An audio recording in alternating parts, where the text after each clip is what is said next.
Right. But I want to bring back to, apart from the grim facts and grim stuff, right? I want to bring back to our national and ASEAN level. Right. So, for the longest time, Malaysia and ASEAN, so ASEAN are trying to, let's say they're trying to promote cultural capital. Yeah. But what do you think?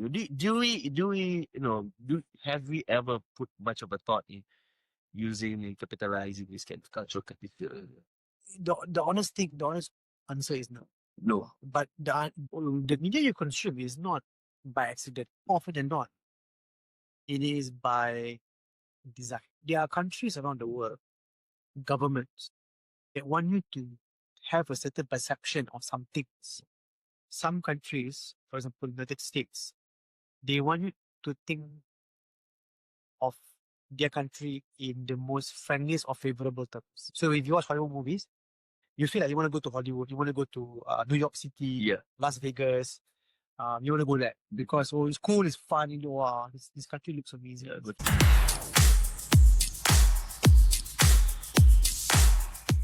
So, welcome to our fifth episode of Sidang, season 1. We start with quite high hopes. We're gonna continue this till the end of our life. Or end of the year. Or end of the year. But how it's been like I think it's quite a cool experience.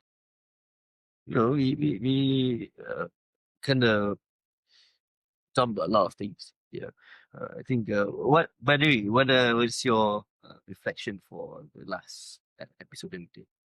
Last episode was quite heavy. We talked about internet safety for children. We argued that it was just a symptom of the bigger economic structure that we're in, which is the neoliberal capitalist structure that creates a host of problems. Our solutions were many. One of the interesting one was to revive the kampung spirit. We have to introduce progressive policies, not just the incentives for parents, but also maybe even introducing children's ministry, children minister, a special minister involved, in charge of children's issues, children's rights. So that the voices of the Gen Alpha, Gen Z and Gen Alpha are represented in policy making. So very interesting discussion, very heavy. It was about 1 hour or so. I think 1 hour. 1 hour plus. Our views are about close to 100 for each episodes. So hopefully we plan to do more and hopefully get from 100 to 200. If the target is to go 1,000 so that we can have some form of engagement with the people. It's true. Some form of feedback. I think for the last episode, I think it's very that kind of topic is very close to my heart because for the longest time I really wanted some discussion about how to protect the younger generation. I mean, to really protect it, way beyond any simple or indicative how to say it, pengobatan yang lebih simple medicative solution. Because Remedy, yeah. So because we wanted to, we come at a time that we need to recognize that sometimes it is not enough to simply have a simplistic solution. We need to think structurally. We need to think systemically. Because no matter how much we wanted to talk about mindset setting or the corrective behavior, what reigns supreme is policy. So, talking about policy, Zain, can you name me 5 things that is culturally important right now? The main cultural consumption item that we have right now. right now. Yeah. So movies, Music, social media, books. I think the 5th one is I think memes can be Memes? Yeah, I think memes can be because it can also exist outside of social media. And for all of these 5, I think we can name a few also that a few countries or culture that dominated. Absolutely. Yeah, in each of these spaces. For example, movies is got Hollywood. For music, where is it? K-pop. K-pop. Oh, don't forget Western music. Anime is Japan. Japan. Can also be counted as a light novel or graphic novel. Books everywhere. But I think if you go to the bookstore English section, the dominant titles are actually from the West. US to be exact. American books usually. Why? I think why this is important is because the media you consume is not by accident. More often than not, it is by design. By design. There are countries around the world, governments, that want you to have a certain perception of some things. Some countries, for example, United States, they want you to think of their country in the most friendliest or favorable terms. So if you watch Hollywood movies, you feel like you want to go to Hollywood, you want to go to New York City, Las Vegas. You want to go there because it's cool, it's fun. This country looks amazing. Go to the Times Square. Times Square, right? Las Vegas casinos, Las Vegas, the sign, the Hollywood sign. Florida, Disneyland, Disney World in Florida, Disneyland in California. So Texas, Bonnet. These are in many ways the ways of foreign governments. We are in Malaysia now, so foreign governments want us, the people in our country, the citizens of Malaysia, to have a favorable view of their country. Right? Even K-pop, K-drama, the K-wave, right? So you have a favorable view of their country, and then you wouldn't go there and visit the country. That's from tourism. I remember when I was in a lecture for one of my classes in university, the lecturer asked, "Is curry dish a form of soft power by India?"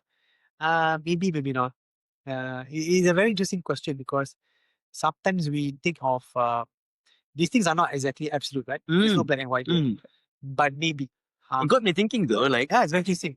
Is curry a form of a way for countries, specifically India, to have to influence? Maybe. I think the better was yoga.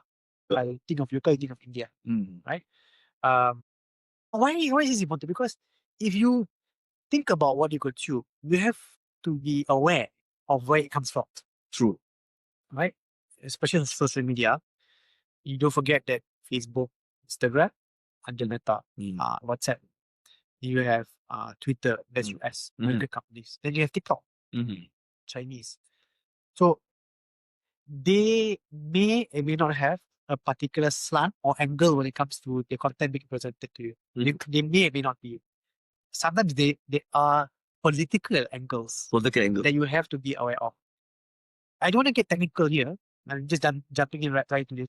In the world of international relations, which is basically, if I can define it, is basically how to make sense of the world. How does the world work? That's basically what international relations is like. There's a concept of power. Power basically means how can one country or state, to be more technical, how can one country influence the behavior of another country? That's what power means. And you can use a few ways. Usually, traditionally, we use hard power, which is basically military. Military might. Guns, ships, aircrafts, Atomic bombs. weapons, atomic bombs. That was the way of the past. If I want to control your country, and hold diplomacy, I will bring the biggest weapon and I will show you these weapons. If you're using the cannon to knock the door, open the ports. Exactly, right? In Japan, it happened in China, it happened even in Malaysia. So the hard power. But there's another way of doing this. And it's a softer way of doing it. It's what we call soft power. It's a term that was originated by this guy, of Nye Junina. I don't know if you remember this. Joe Nye. He's a scholar, old school guy. He came out with a book in 2004 called Soft Power. And the idea is I will not use guns and text to influence you and your government. I will use softer ways, like the media. We talk about books, movies, music, animation, social media, every form of media. And some people argue, Joseph Han definitely argues, this is a more effective way of influencing the minds of other people so that they can look at your country as more favorable. Yeah. Now, sounds very simple, extremely complicated because it requires a lot of commitment and strategy. Usually, soft power is part of a grand strategy of a country. And more often than not, big countries usually put emphasis on soft power because they want to make sure that the peoples around the world friendlier to them than not. So I stop that. This is as a mukadimah, as a primer on this discussion. Maybe I'll let you build on this or take a different view. Yeah, I think sure. This is Joseph Nye, is it? Joseph Yeah, he coined it as term of soft power, and some sociologists would call it a cultural capital. And some earlier critical theories would call it hegemonic power. Yeah. But regardless of what need we want to, affirm to each one of these occurrences, one thing very clear is that at the end of the day, political will is just the perception of the collective people. Yeah. That's all. One country might be neighbors to another country, right? But they might not be, how to say, cordial to each other for the longest time. Yeah. Because there is a inherent difference in political will. And how do we manufacture this political will? Yeah. If not through this soft power, cultural capital, hegemonic power, so on and so forth, right? So I think both of there's three scholars that I draw inspiration from in how to analyze this. Yeah. So the first one is Antonio Gramsci. Yeah. Marxist. Yeah, a Marxist. Second is Michael Parenti. Yeah, not really a Marxist, but a critical theorist. And the third one is I think it is it's a social democrat, Noam Chomsky. For Antonio Gramsci is the idea of hegemony. Yeah, like cultural hegemony. For Michael Parenting is also built on the idea of cultural hegemony, but he adds his own flavor to it. And the third one is Chomsky manufactured, so a concept. So why these three make up the bigger theme of what we are trying to discuss here? Because to understand to act or what is the thing that we consume and to be more aware of our choices.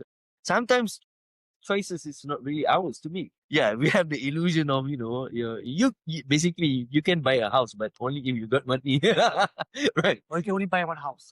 You can only buy one house. Yeah, one house. Yeah. You need to be aware of these kind of choices. And to be aware of these choices, you need to also understand or be aware of what's the hand giving you these choices. Yeah, absolutely. Right? So to give some of the context, how to say prior to the start of World War II, Americans have a very, very favorable view of the Chinese.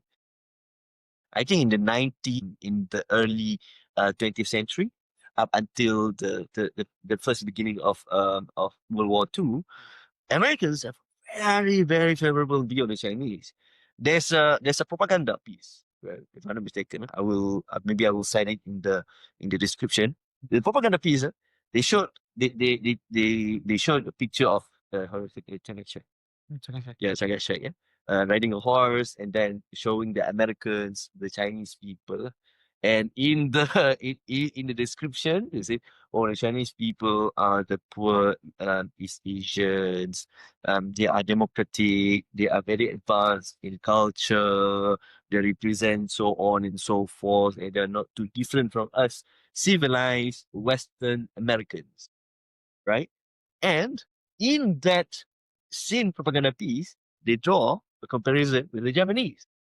So the Japanese are this rugged people. They want to conquer. They don't know the subtleties and nuances of art. They only know things in terms of war, right? That's even before World War Two.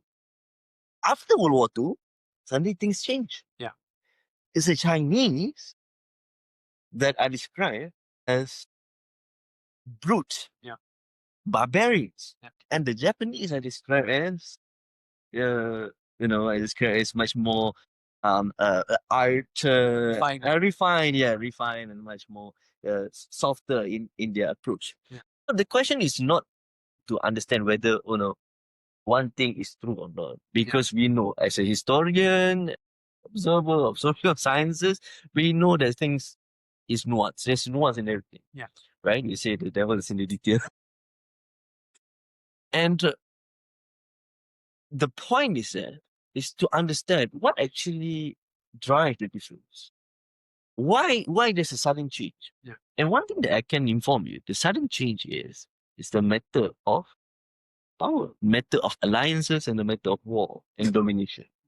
Because one thing that we must be certain, right? Before World War II, the Japanese are very antagonistic towards the US people. And the Chinese are very friendly. But it changed after World War II. After Japan was under the dominion of the US, the US need to manufacture this kind of surrounding of this kind of understanding there. The Japanese are much more softer in approach as compared to the Chinese, which is becoming more red. Communist. Communist, yeah. So what do you think? Do you think I have any bearing in this kind of analysis? Yeah, absolutely. I think one generation's view of another people is maybe different than another. For the young people in these viewers, younger Americans have a more favorable view of Palestine compared to the older Americans because of what happened with the Cairo genocide, which is mind-boggling because usually Americans view Israel as a threat, but the young Americans are more hostile, and they are more open to a Palestinian statehood and more open to a Palestinian viewpoint because of what's happened with the Gaza genocide. They see this stuff on social media. It changes, but more often than not, states, the governments are the ones, the big ones especially, are trying to manufacture or shape your perception of them.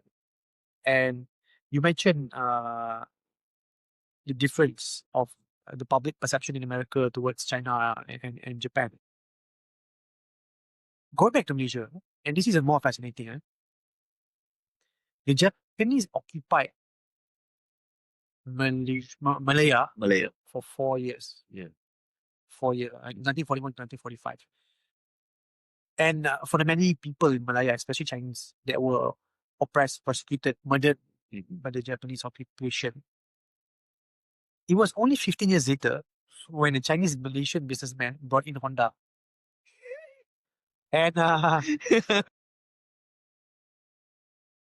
Bunsu, isn't it? The first importer. I can Bunsu.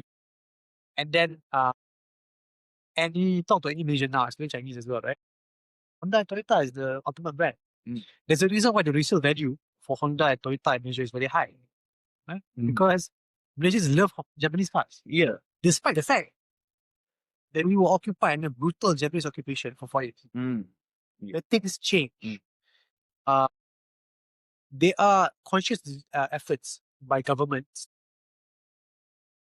to want you to think that the country is great, despite the fact that it could be, it could be opposite, right? And the more recent example is this K-pop Demon Hunters by Sony, which my children watch. And I kind of enjoyed it. So it's super fun. Right? Super fun. Team Saja Boys. Sorry.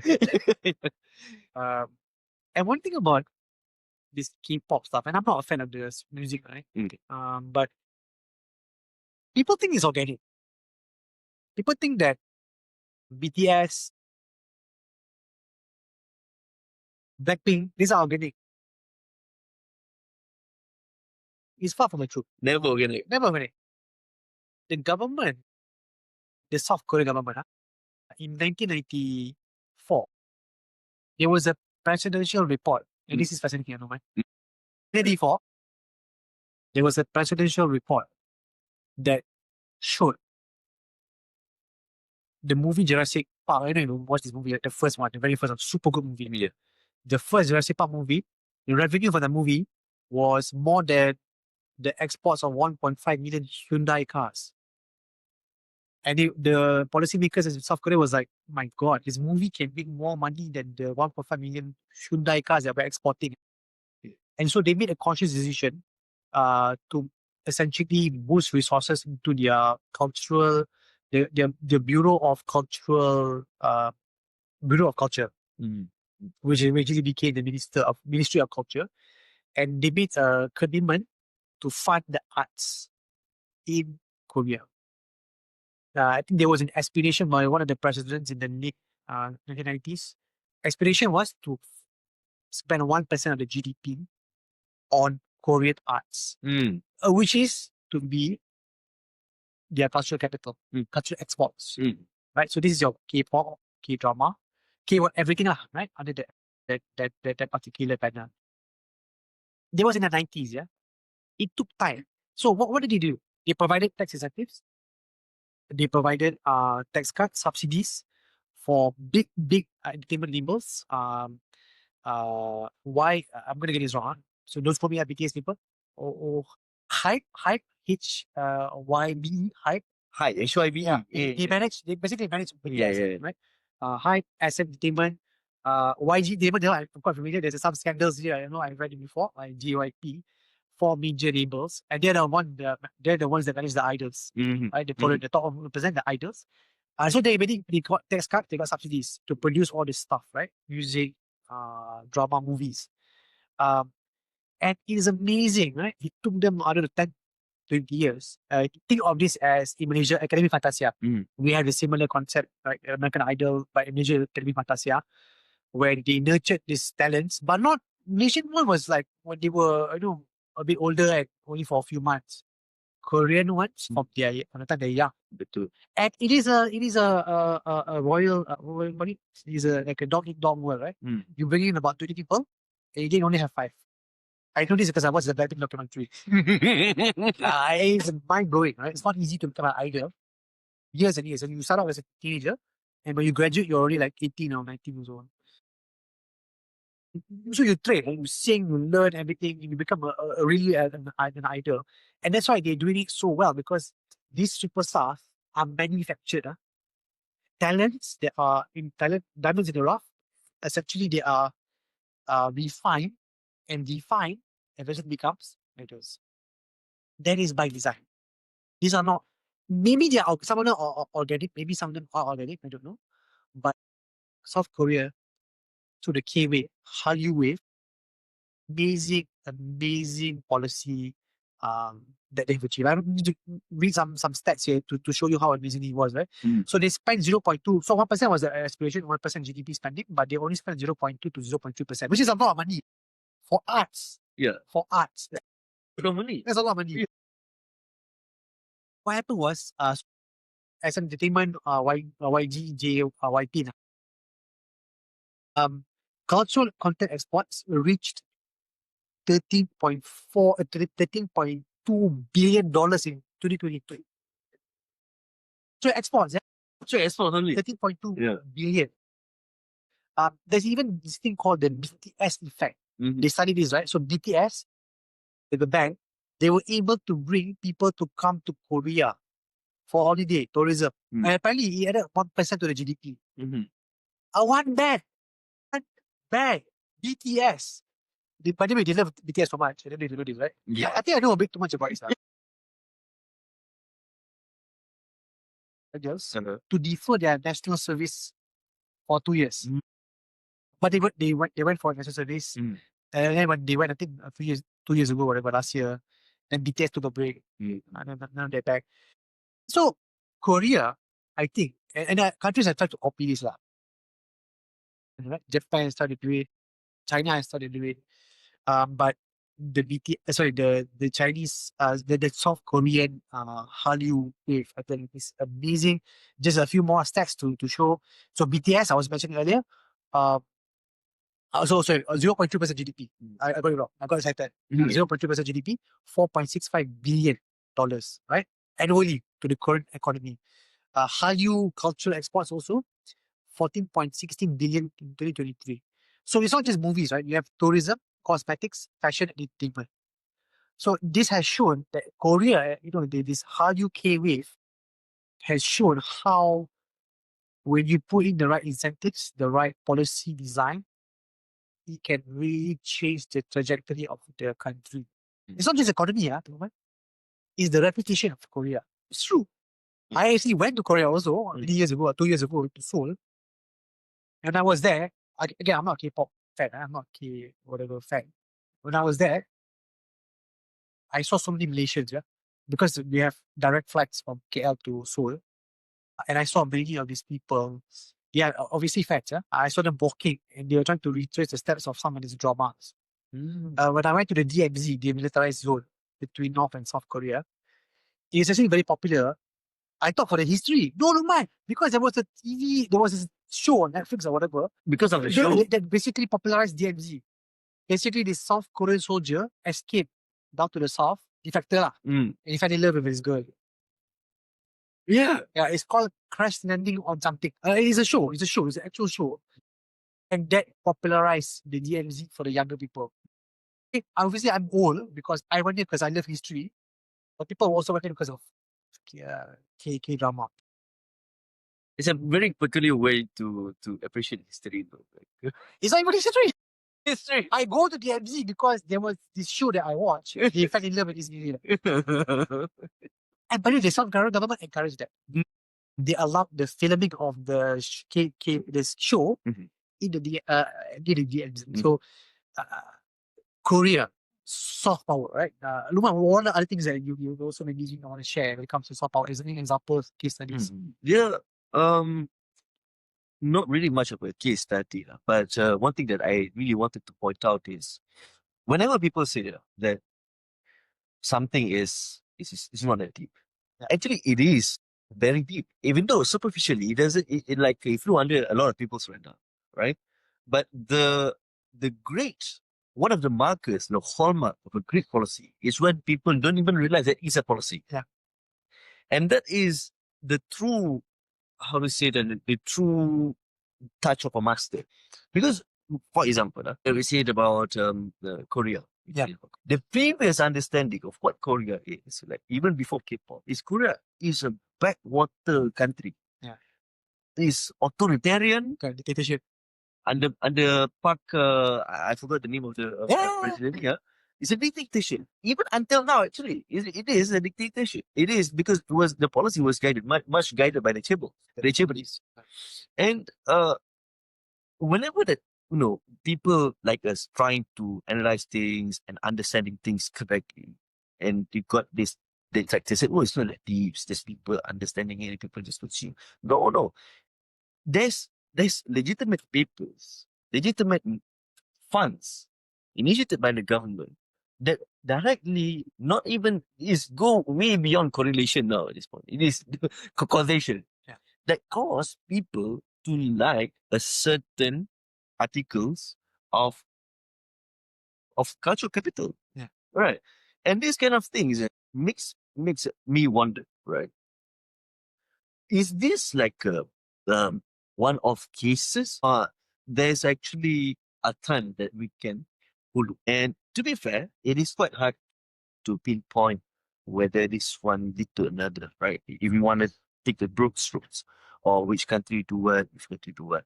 But we can safely see that is quite an example, right? And the reason why we don't know much about it, because if you don't know about it, then you defeat the purpose. Yeah, correct. Right. Because cultural capital, it relies on the obliviousness of the people. Correct. If you knew that this was propaganda, you would say it's propaganda. It's true. If you knew that this show is brought to you by the government of Korea, yeah. So this is the beauty of this policy, right? Yeah. You don't even know it's policy. You don't even know. Like it people don't need to understand the enmity between South Korea and North Korea, right, to consume K-pop. But it was utilized exactly as a weapon against North Korea. Right? But I digress. Let me give you one of the primary example. The I think the first instances of this policy speaking, which is Hollywood. All right. People always thought, American movies, they're so great, they're so refined and so good, whatever, whatnot, right? But it was never really natural. It's not organic. Yeah. It was actually initiated by a very careful consideration from the government, right? So the the heyday of Hollywood is it start right around World War II, the advent of World War II, right? In the brief, they even have this department they call the Office of War Information. Office of War Information. This is real. You can check it. And the Office of War Information is directly responsible to orchestrating and give the directive to the companies, to the film companies to create movies, not only to create movies, but to tell on actors and directors which will be sympathizers for the enemy of the state. At the time, it was the Japanese. And this kind of careful consideration, I think this is also the one of the first cases, first documented cases of public-private partnership. So much so that directly correlate to why Walt Disney, the company, can be successful because of the government assistance. And Walt Disney is one of the board members for the House Un-American Activity Committee, which provided is I think it's a think tank for investigating any communist sympathizers during the mistake. The House, no, it's the House of Reps committee. House of Reps, yeah. The committee for other director. Yeah. Subsequently was McCarthyism, right? Yeah. This is World War II. In the so much so that it created the Hollywood that we know today. Because if we try to quantify the quality of movies, right? For a movie, how to say it, movie enjoyer. I'm a movie enthusiast, right? I can say, Sundance movie is great. Like Trainspotting, right? I love Sundance movies. A lot of movies in Cannes Film Festival. It's a great movie.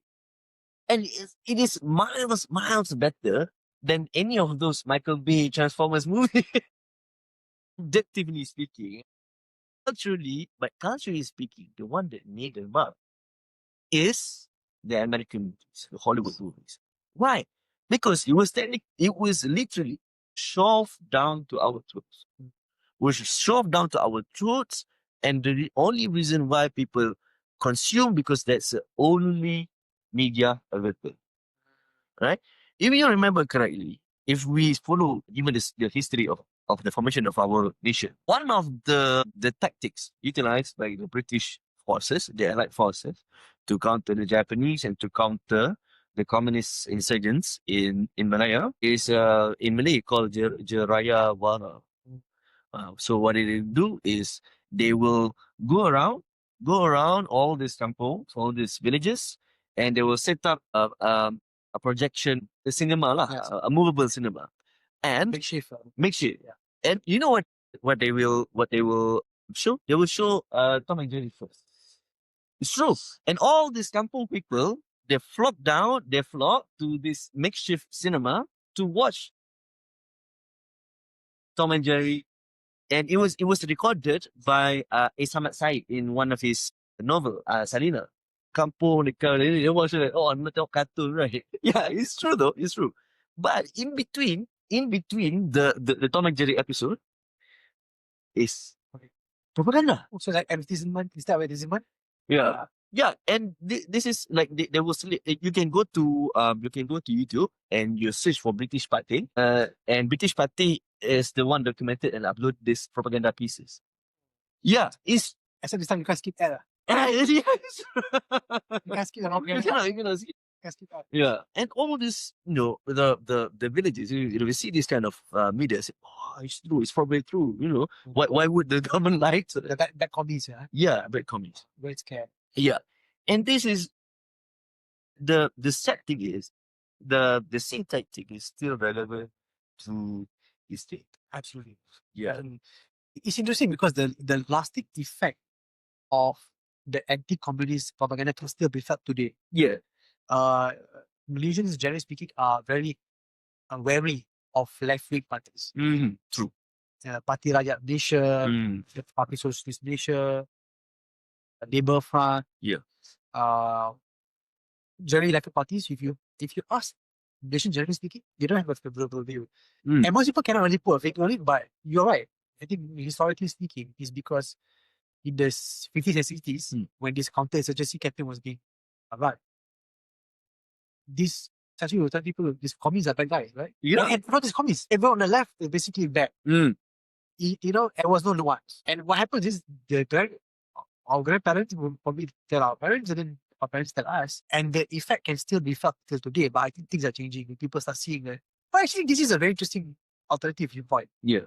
Young people nowadays are very much attracted to socialism, but there's a different topic. Yeah, different topic altogether. But it's interesting because this idea of soft power, well, that must be hard because they actually sandwiched between these two cartoons. This stuff is so interesting because it's soft, so you're not forcing people. You enjoy the show. But anyway, it's a bit of this, right? And it stays there for a long time. It's hard to change people's mindset. So if you were to do a counter propaganda or counter soft power campaign, for example, if China were to do it if Chinese government wanted to do a counter campaign using soft power in Malaysia, to counter American influence, this would be difficult, very difficult. And people have tried, like Qatar, or as they say in America, Qatar, right? Have Al Jazeera. Al Jazeera is one of the strongest soft power tools used by Qatar government to push a certain agenda or certain angle in Middle East. Versus Al Arabiya. So there's this recent study that showed observation on Al Arabiya is more favorable towards, I suppose, the Zionist viewpoints, the Gaza genocide. And Al Jazeera is the total opposite. But it was a reflection of the government. Being aware of this is very important. Yeah. I think it also speaks to the very real effect of what politics can do to the day-to-day person. What? Yeah. Because this is like quintessentially politics. How do we if we go to Google and type politics and what does it mean? The definition is the ability to displace and people's opinion. Yeah. And that's the very, very basic definition of politics. And this is the quintessential idea, the quintessential execution and practical effect of politics onto the minds of people who generally say that, oh, I don't care what politics do to me. Yeah. No. If you are ignorant, still example, if you are ignorant to the, say, for the law of gravity, doesn't mean that you won't be subjected to it. Yeah. Right. Absolutely. And in fact, if you are ignorant to the effect of gravity, sure, you do you, bro. But if you know about gravity, then you can manipulate and you will understand why jumping from a building is a very bad idea. Absolutely. It's a very bad idea. Yeah, right? And this is like it speaks to what politics actually is. People, there's a multi-dimensional aspect of politics. People only thought politics is just a party. Politics is much deeper than what we can think of. The quote that comes to mind was I Yes. was watching this movie by autobiography by autobiographical movie Uh-huh. of Ahmad Suci, Uh-huh. the Myanmar freedom fighter. former PM or former de facto leader of Myanmar, and she quoted Pericles, your favorite, Athenian statesman Greek, and he said, "Just because you do not take an interest in politics, doesn't mean politics would take an interest in you." Yes. Or just simply put, just because you don't care about politics doesn't mean politics doesn't care about you. But again, it's not easy because sometimes people, and I understand, right? People have a million things to do these days to worry about. But I suppose the theme of my life this year has always been about awareness. Why did we do what we do? Yeah.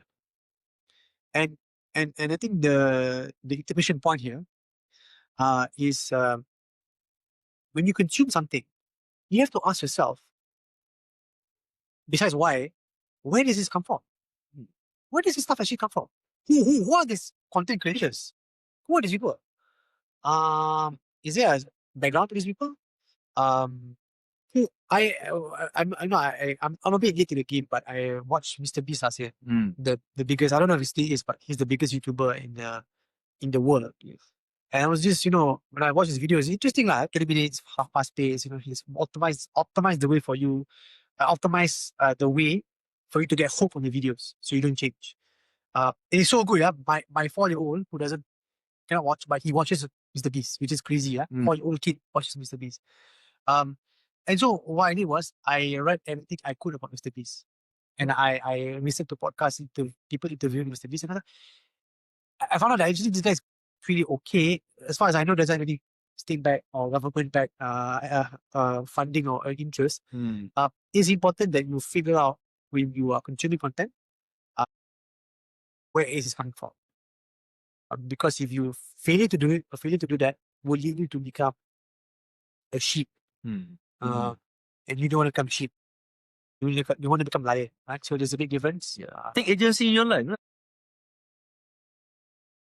I want to just quickly share. Taking a bit of a left turn here, not left turn, but just a left turn. This idea of soft power, but a more nuanced angle that I don't think anyone will talk about. Youth, young people. And the region that we're in, ASEAN, we have about 230 million people under the age of 35 years old. A lot of people. ASEAN has 700 million people now. Oh, sorry. Half will be 12 million more people are below the age of 35. I think 200 million are below the age of 25 or 24. So let's just say about half the population are below the age of 35. There's a lot of young people. Now, there are some governments across the world, the big ones especially, that actually have specific programs for young people. UK, you have British Council, they have this English, I suppose, test. And they also have various programs for alumni, for the public in ASEAN. The UK government also have this thing called Shaving Scholarship, where they award the scholarship for people to study in the UK for 1 year and then come back. But that 1 year there, the such thing is a free lunch. I'm a Shivaner, just I'm just saying this, no such thing is a free lunch. Because the scholarship is actually part under the soft power directorate, right? So literally in the UK Foreign Office, Foreign Commonwealth and Development Office, FCDO, under the Foreign Ministry, there is a soft power division. Literally called soft power division. So for division. Literally, yeah. Soft power division. And then Chinese under that. But I like this type of soft power because it's not coercive. Yeah. Or corrosive. Yeah. It doesn't force you. It doesn't corrupt you. It's like adding a net value. It's not attractive, yeah? Yeah. You come to our country, we'll pay for 1 year, we'll pay for the allowance, we'll pay for the scholarship. Enjoy. Learn. And the true part of this is success, right? Is that people just want to stay in the country. Shifting doesn't allow you to stay. So after you finish, you have to go back for 1 year, serve the country. After 1 year, you can come back to the country. A lot of people, scholars, they want to stay right after they graduate. But that shows that soft power is really working. Wow, I really want to say the country is great. America, I think is the gold standard when it comes to soft power. Full disclosure, I'm part of some of these programs. So America has this program called YCD, Young Southeast Asian Leaders Initiative. In other parts of the world, it's called something else. For example, in Africa, it's called YALI, Young African Leaders Initiative. In Southeast Asia, you had YCD, launched by President Barack Obama, woman's favorite. And the idea is many programs, but this flagship program is essentially an exchange program called fellowships, student and also professional fellowships, where they bring young people from ASEAN, young leaders, to America for 4 to 6 weeks and spend time being attached to different organizations, universities, and then have a good time. After you go back to the country. Why? It's not free, yeah? Because they want you to look at America and be enchanted. Wow, America is such a great place. And when I was there, I was an YCB alumni. I was hosted by a couple of families. We went to see baseball games, went to North Dakota, really, really Ulu, didn't know where. Yeah. Very interesting experience, but these programs are there by design. They want to expose young leaders. And let me just say this, yeah. So Shiva for Shivni, the emphasis for young leaders. They cannot bring everyone in this region to their country. It's impossible, right? You need so much money. So they pick the young leaders because the idea is if I pick young leaders, when they become the next prime minister or president, they will have an affinity to that country, US or UK, because of the time they spent in that country. They were younger. So essentially, they are investing in young leaders now. So when you're in power, you think of our country favorably. Yeah. So that's amazing soft power. I suppose in the end in mind, right? They already have that goal. We know it works and we've been doing it. And American soft power in this context, right? Youth diplomacy has been going on forever. One of the programs that I'm also affiliated with is ACYPL, American Council of Young Political Leaders. And it was initiated in the 1960s. 1960s. Because at the time, was Vietnam War. And there was a worry among policymakers that the world will look at America unfavorably because of the Vietnam War or Cold War. And so the idea was, how do we get young Americans to go out and explore the world and understand the world so they can come back and create better policies for the country to be stronger in the context of soft power. So go outside and learn. But they also brought leaders from across the world to come to America. So 60s, but not even this is way back when. way back when. I think in 1960s, LBJ, JFK. Yeah, I think there's a statistic that that only 40% of Malaysian have sewer system. So yeah. 1960s, yeah. We were just a young baby. Yeah. As a country. Share one more. Oh, Japan. And then you also want to touch on Japan afterwards, right? Like Japan, for young people, they have this thing called sayap. Sayap. It's a ship. Japanese people are very straightforward. Ship for Southeast Asian leaders. So the idea is go on a ship. You go on a ship. Oh, Really? you go to Yeah, leaders from across Southeast Asia. You pick the leader, best of the best. And then they go on a ship together. And they sail to 3 cities or 4 cities. I don't think you go to Japan. I don't think you do. Yeah, the idea is that you build solidarity with people in the region, but don't forget, hosted by Japan government. So there's I mean, maybe not as refined as UK, US, but still, they're investing in their leaders. So these are examples of how governments are using their soft power tools to try to influence the young leaders now, so that when they become leaders in the future, they will remember the good times they had when they were in those countries. And by the way, the embassies are going to get angry for me for saying this. The embassies in our countries, Malaysia and Southeast Asia, also leverage. The ambassadors will say, "Oh, remember when you went to those countries? Remember those good times? By the way, I need your help with this." True. So, levers of power, to your point, is not just hard power, it's also soft power. Yeah. And governments now more than ever need to have the jalana, the way to find a way to connect with young leaders because it's becoming very VUCA now. Yeah. There's a VUCA word up there. Volatile, Uncertain, uncertain. complex, and ambiguous. I sort of wanted to make two anecdotes. One is on the still got plenty of time. So I got two anecdotes. One thing is I don't know if you know. So Xi Jinping, Yes. yeah, Xi Jinping was part of a exchange program Oh. in the United States. Hmm? Yeah. What the was this? I don't know. I forgot. It was young. When was young. So at the time he was under the agriculture department in China, if I'm mistaken. And he was sent to I forgot the university, some random university in the US to learn about farming techniques. Oh wow. And he was hosted by an American family. And he got an American friend. Xi Jinping, huh? Right? So during his time, in his memoir, if you read his book on the Chinese directive, the new Xi Jinping thought. Is Yeah, it in the book? if I'm not mistaken, it's in memoir. Oh, Yeah.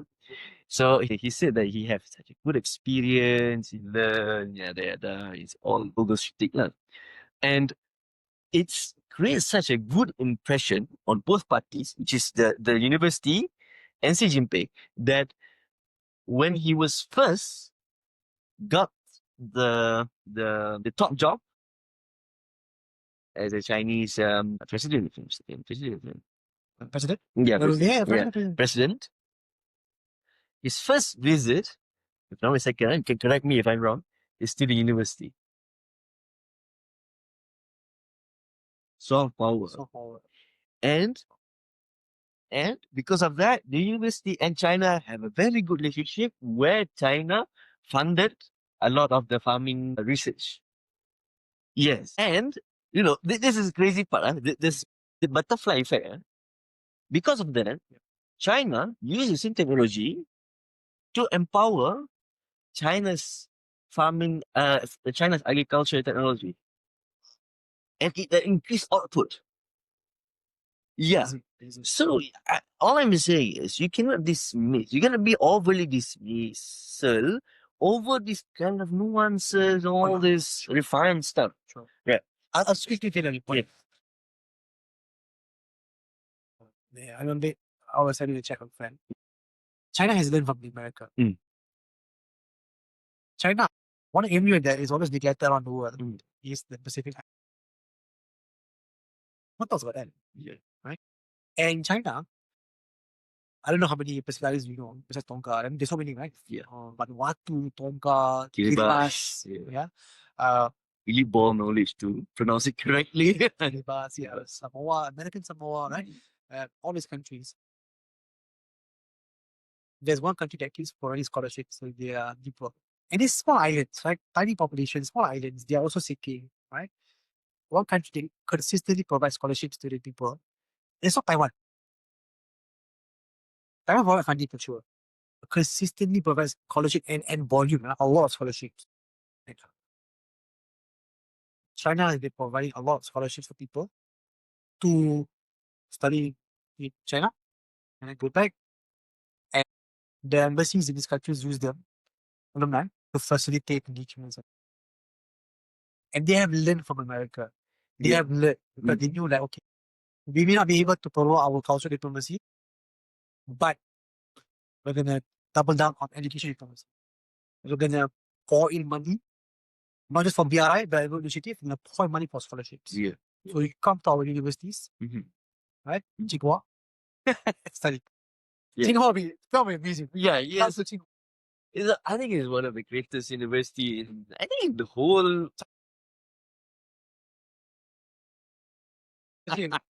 Scholarship. It is my scholarship. Anyhow, so the second anecdote I want to tell you is, okay, I love consuming anime. It's part of my, like, I even pride myself with the ability to critique some flaws. to become a professional critique in anime. What is anime?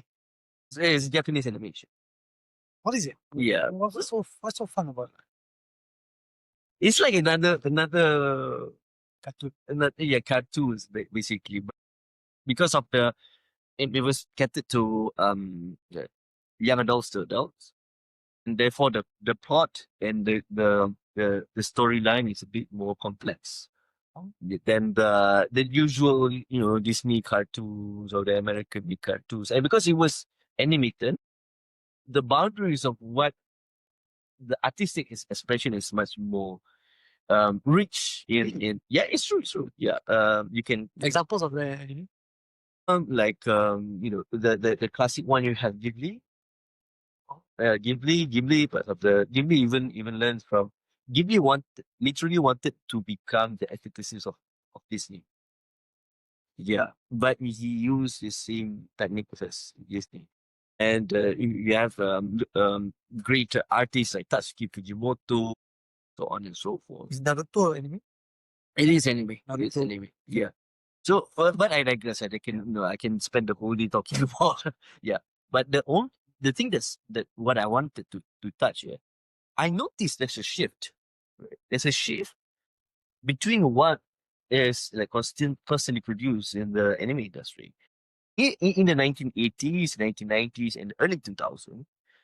The main character is described as this stoic, family-oriented man or woman who sort of become an island on their own, right?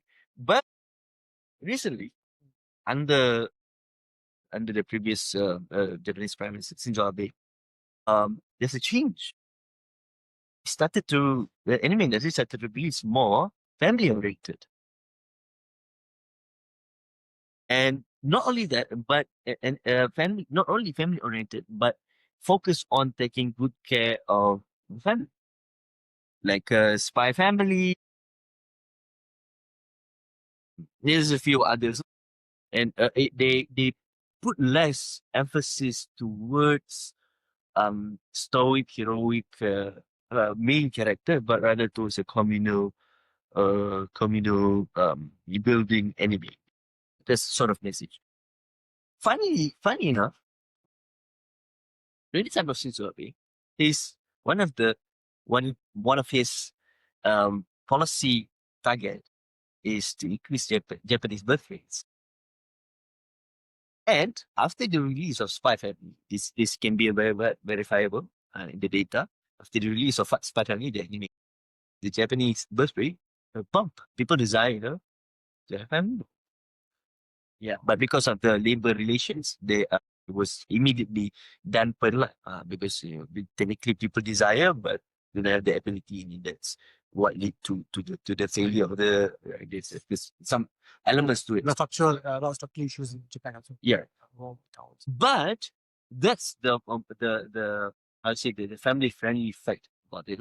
The less family friendly aspect about it is there's a uptick of the depiction or the sentiments of apologia towards Japanese nationalism and militarism. Yeah. Can name a few. Can name a few. To name that Attack on Titan, name a few. There's a lot of anime. They are started to be to convey much more military friendly. Yes. And actually, this is also verifiable in the papers. The military try to make Japanese military cute.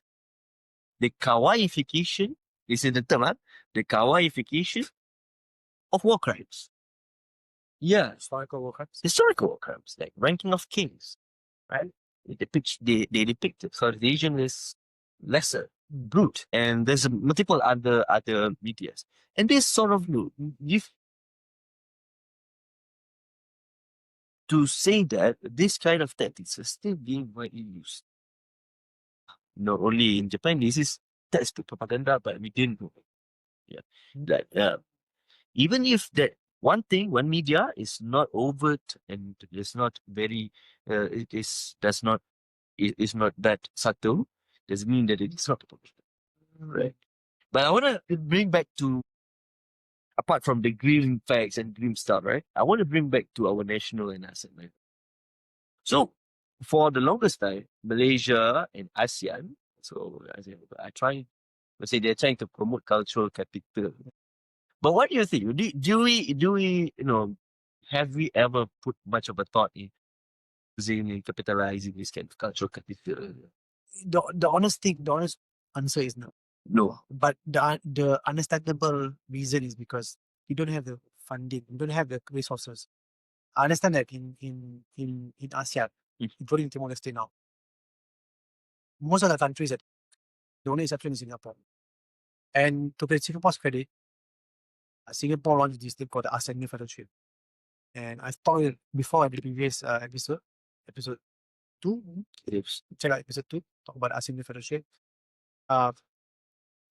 It is a good program, brings leaders together in a region, and it helps Singapore's image for sure. It's the convener of young leaders. The scale of what we're talking about, like K-pop, K-wave, is not there. ASEAN also is complicated. We're home of the biggest one of the biggest Muslim population in the world. We also home to one of the biggest Buddhist population in the world. We also have a massive Catholic population. So what exactly is the ASEAN culture? Is it a Muslim culture? Nusantara will agree. Nusantara, ASEAN will say yes. Mekong ASEAN? Mekong ASEAN, CIMB will say Buddhist. Right? That's maybe our identity. Then you have Philippines. Yeah. Even among the Buddhists, there's a war going on. I'm sure, right? Yeah. Schism. So it's not easy for ASEAN to project a soft power image. I don't think they should also.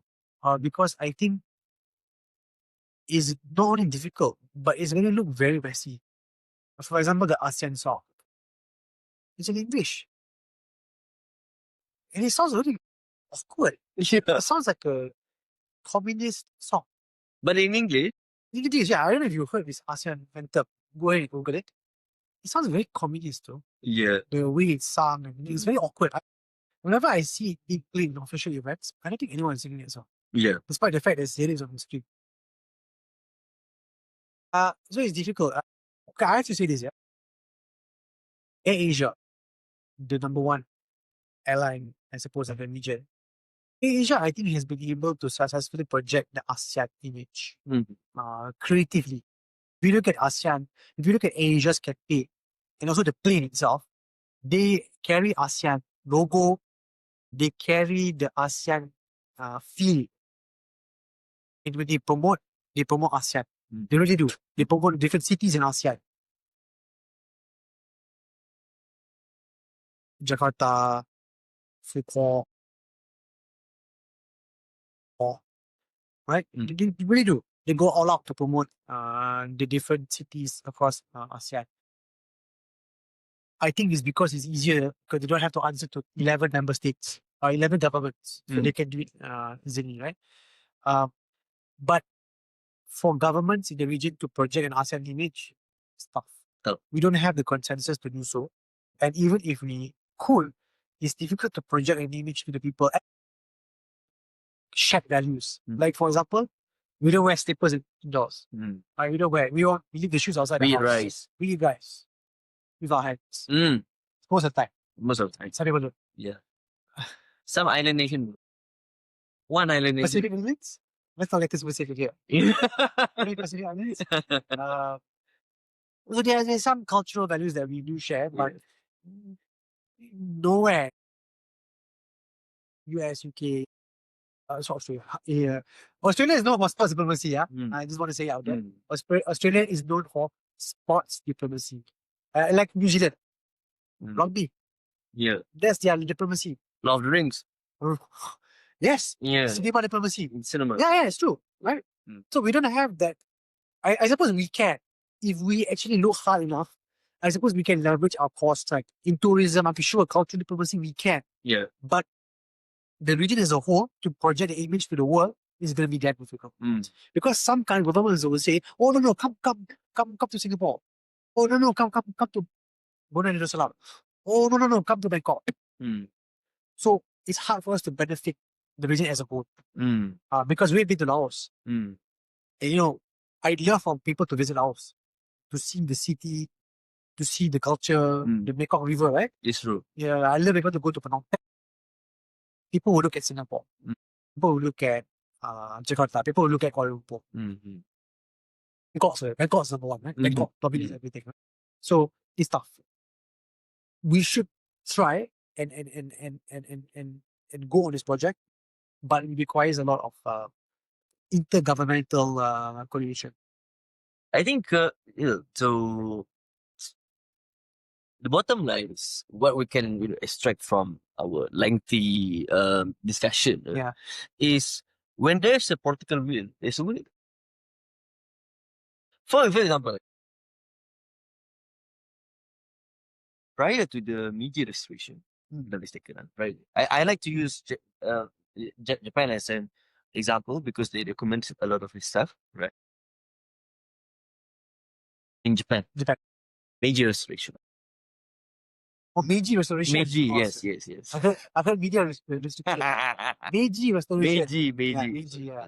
So prior to Meiji restriction, Japan, for each provinces, they have distinct culture. Yeah. Right? Even more so to the Ryukyu or Okinawan Islands. Oh. Very different. In fact, it is much closer to travel to Taiwan from Okinawa to Tokyo. Yeah. And then in Okinawa, original culture is much closer to the Chinese culture. There's different language, right? Yeah, different language. They even celebrate Chinese New Year. But yeah, this is what I see. But during the media discussion, there is a political will, right, to project this grand narrative that Japan is cool. Japan is one. Across all different cultures, Japan is one. And military conquest aside, military invasion, so on and so forth, what it successfully this political will to show that they really put effort to think how to project that Japan is one. They successfully right now we barely even think of the culture in Hokkaido is different than culture in the southern part of Japan. Yeah. We in our mindset it is one. Japan, but there's a dialect difference. And I think that's one thing that we can put it, apply into our aspiration right now. I mean, at least personally, my personal call to action to what the project we can do to ASEAN. ASEAN have a lot of differences. Maybe the thing that can project our unity is our differences. Indonesia, don't say that this is quite a recent invention that in Indonesia we have Bhinneka Tunggal Ika. Yeah. Right? Unity in diversity. Unity in diversity. People in Papua is different than people in Sumatra. Aceh. But they are united to one Indonesian for whatever forms of government it may be. And the same thing can be done, although must be done subtly with great intent and great consideration to the one system. Yeah. I think that's one thing. No, you just need one thing, political will. Yeah. The project I think is interesting. Sorry, G, I think maybe there is, I've not read anything on this before, but ASEAN needs to think of soft power, especially now that we're living in a very uncertain times with President Trump and strong leaders across the world. Going to Malaysia has tried to promote soft power. And this is interesting. 2010, we launched this thing called Nation Kitchen Initiative to promote culinary diplomacy. We will showcase our food to the world. And I think we have achieved some success. Yeah. Our durian is a major export route. Right? And I think that's very successful. Our durian is the best, right? I don't know what other countries will say. Yeah, I think Harumani is also in place. the geographical area of Malaysia is very suitable for durian. Even Sabah Sarawak. So this idea of promoting culinary diplomacy, promoting Malaysian food, I think it was a right strategy by the government. Unfortunately, I think Malaysian Kitchen Initiative, Malaysian Kitchen Diplomacy tapered off due to lack of funding. We also, this is something that is a fun fact. Malaysia actually is big knowledge transfer. Knowledge transfer. Yeah. Dr. Mahathir's first administration, there is a Malaysian, I want to get this wrong, but Malaysian technical program where we forced people from especially third world countries, developing world, including countries like African countries, to come to Malaysia to learn technical program, technical skills. And it is such a successful program. It's from the 80s.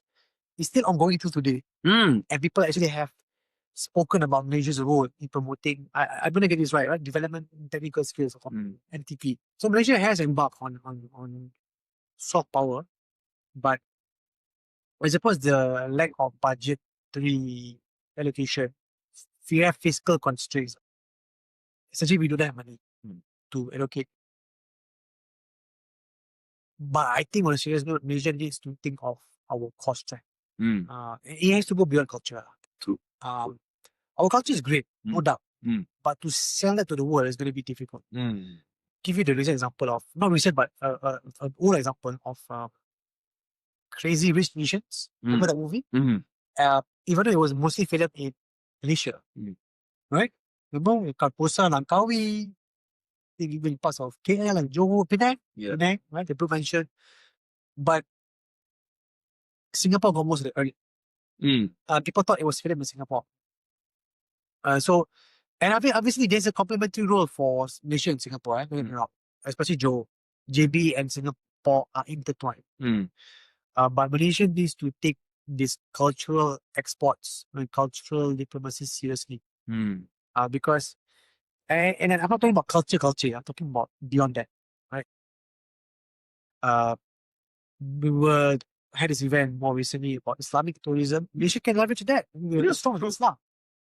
Islamic, our International Arts Museum is world class. Halal industry, world class. Yeah. Islamic finance, FYI. Islamic finance in Malaysia, number one in the world.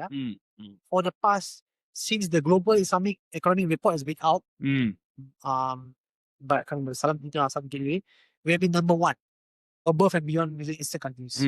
So we have so much to leverage, and we have to find one or two things that we're very good at and leverage these things. That's the way for Malaysian to exercise and exert soft power in the world. We can't do many things, we cannot do 5, 6 things at the same time. But we might as well just pick one or two things. Is it food? Is it Islam? Go and put money there. The key thing is you have to put money there. Yeah, put money lah. You have to put, government has to put the money there first. You have to put, like how Korea did it, there's 0.2, 0.3% now, but I'm sure you started off small first. You have to put some money in first, and serious money, not and trust the process. Trust was that. You have to put serious money, commit that money, longer money in, big fence, that money for maybe 5, 10 years, put it there, every single year in the budget, don't remove it. Despite any constraints, keep it there for 5, 10 years. It will bear fruit like Korea. Korea took, 94, 90s, right? It took them, 20 years to achieve a global scale? Yeah. So, Malaysia, if policymakers are listening, put in the money. Put in money lah. Yeah. Right? Consistently every year in the budget, annual budget, fiscal. 10, 20 years from now, whatever that we pick as our cultural exports will bear fruits. Yeah. So I think we can wrap this up. We have talked at length. At length about the soft power, cultural capital, in what ASEAN or Malaysia need to do lah. I think it's a good session. So we can wrap this up. Maybe let me just quickly I want to fact check myself. The program is the Malaysian Technical Cooperation Program, MCTP. I missed the C's now. NTCP. NTCP. Yeah. Technical Cooperation Program for the South-South Cooperation Initiative. So Malaysia is very visionary. South-South collaboration. Global Yeah. South. But that's the thing, we didn't sell it now. We didn't say that, oh, we have this. Even we have to fact check it. Should We saw it in the 80s. Yeah. Yeah, so we did well in the 80s. Yeah. And fun fact, a bit off point, Malaysia, so Malaysia passport is top 10 in the world, right? We don't recognize this right here. If did, it probably be top 5, right? Also means that we can travel to various countries visa free, right? Or from Cambodia to Bosnia, you can travel visa free. But here's a fun fact. And to Dr. Mahathir, first term, he made sure that there are embassies, I think over 120, 130 embassies across the world, man. 192 countries, right? We have embassies in over 130, 130 countries. There's a lot of embassies, yeah. Even more than Singapore. I think even more than Singapore. Singapore also places emphasis on international relations, diplomacy. Malaysia puts a lot of money and emphasis on building friendship. I'm also pretty confident that some of the embassies outlast the country that they are. I'm sure some of them has. Yeah. So that's why I think our point is we have to go further than our track one, diplomacy, government to government. We have to go beyond that. Not so leverage people to people, leverage soft power. If you tell a country this is what we should be focused on, tell the rakyat, tell the people will follow and they will use that as talking. Yeah. Try to do that. Yeah, try to do that. Yeah. What's your PayPin? What's your PayPin? Indonesia very popular. Yeah. Champion is global south. Yeah. The south. Yeah. We are the champion of the global south. Some points, some insights really we can share and be beneficial to our listeners and viewers. Just some closing thoughts from me before I pass it to Rumah is that if you enjoy this, do give us feedback. We'd love to know how we can improve this segment. Yeah. And also things that we can talk about. Yeah. Not only subscribe, but like and comment. Yeah. So I think we can wrap this up. So see you on the next episode. Ciao.